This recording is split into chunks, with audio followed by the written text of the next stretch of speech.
You can argue that the name McLaren stands among the most iconic in motorsports, with a history of success stretching over 5 decades and a trophy cabinet to match.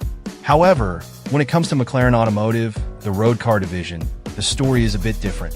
While a Ferrari is steeped in heritage, carrying the legacy of Enzo Ferrari and the weight of tradition, a McLaren feels more like a cutting-edge machine from a company still too young to celebrate its own history over a drink. Since the launch of the MP4-12C in 2011, McLaren Automotive has enjoyed significant success, but the company's short existence means each new car arrives without much historical baggage or gravitas. Even though McLaren has simplified the naming of its models over the years, the cars themselves adhere to a familiar pattern. Pack a ton of advanced technology into something that looks like it could step out of a sci-fi anime, and then build them as quickly as they can sell them. Enter the 2025 McLaren Artura Spider Hybrid. As the lightest convertible supercar on the market, it boasts an electric motor even more power-dense than the legendary McLaren P1s and a transmission that's 25% faster than last year's model. True to form, it embodies McLaren's philosophy: sleek, futuristic design combined with an incredibly fast, high-tech drivetrain. For me, this is the perfect introduction to the world of McLaren, and the Artura seems like a great place to start. Aesthetically, the Artura is unmistakably McLaren.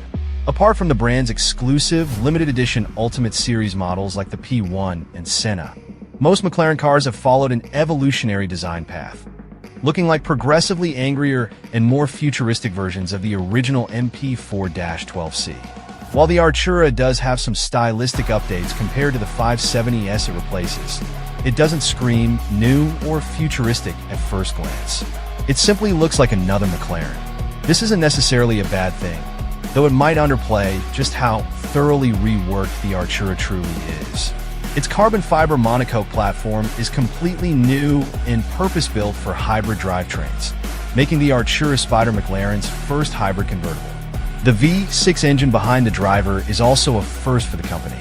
As for performance, it ticks all the modern supercar boxes: 690 horsepower, 531 pound-feet of torque, a 0 to 124 miles per hour sprint in 8.4 seconds, and a top speed of 205 miles per hour.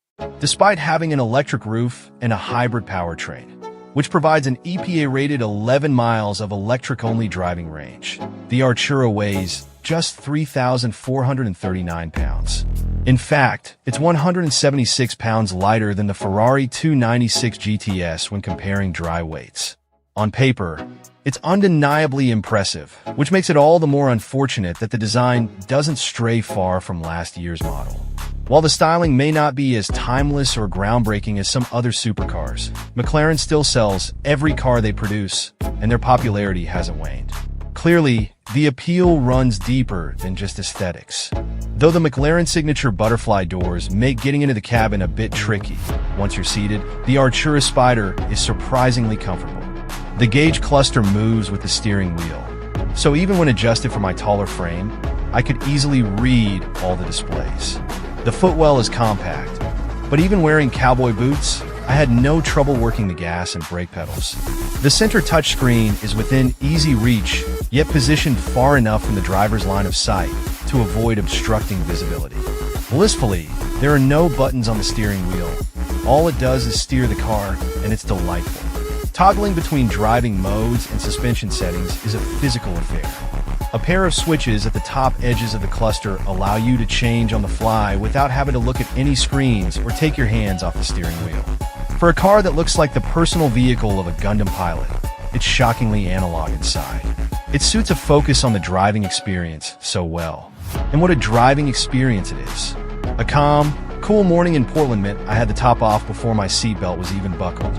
I immediately kicked the car from electric to sport mode, giving me the VSX's gnarly tones directly behind my head, aided by the optional sports exhaust, which you must tick the box for on your build sheet. The soundtrack is genuinely excellent, and should handily disprove that sporty VSXs need to sound like straight-piped 350ZS. A jaunt through Portland's historic downtown proved that McLaren ride quality is worth the hype. I was driving on cobblestones, and all of my filling stayed in. Potholes and pavement gaps were easily handled without any rough impact or cabin reverberations that drop tops are often prone to. None of this came at the expense of steering accuracy or sharpness, either. Pitching the Artura into a corner, even while still in comfort, it was level, sharp, and perfectly correctable at speed. I lined up at the red light for an on-ramp and gave the Artura full power to merge. It is breathtakingly fast.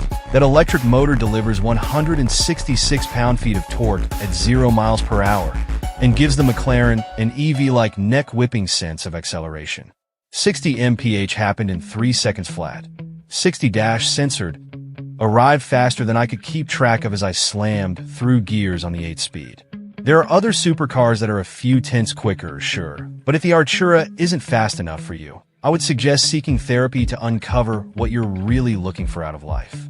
Once I'd calmed down from triple-digit testing, I settled in and watched the sunlight glittering off the glass towers of the skyline dance across the Alcantara dash. The interior just feels right for a driver's car. If I got restless, I blipped the gear down, gave it gas, giggled, and relaxed again. Even at the speed limit, it was one of the most enjoyable drives I've had in a while. This is remarkable because usually when I get into a supercar, I feel a need to push it to its limits as much as I can comfortably find them anyway, to feel like I'm fully appreciating it. I step out of supercars giddy, but sweaty and sore. The Artura Spider doesn't need to be flogged to be appreciated. I had as much fun working it through some quick mountain twists as I did cruising on the highway, which is not something I'd expect in this class of car. And after shooting these pics of the Artura Spider, on my route back, I pumped up the Bowers & Wilkins system and jammed with the windows down on the streets of Portland. Regardless of whether or not the Artura is a perfect evolution of the company's design language, people love how it looks. If you're driving a supercar, you probably want attention, and this delivers. I got more stares and compliments with this bright blue spaceship in an hour of driving than virtually anything else I've found myself behind the wheel of ever. Perhaps the secret to McLaren's success, then, is that their cars don't need a sense of heritage to sell themselves. If the Artura is any indication, a McLaren is simply fun, wicked fast, and easy to pilot at any speed. They look wild. They're comfortable. I could actually see out of the cabin, even with the roof on. Want livability in a supercar? This one has a 5-year powertrain warranty, for God's sake. Gravitas be damned. I'm here to drive, and the Artura Spider is one fantastic car to drive.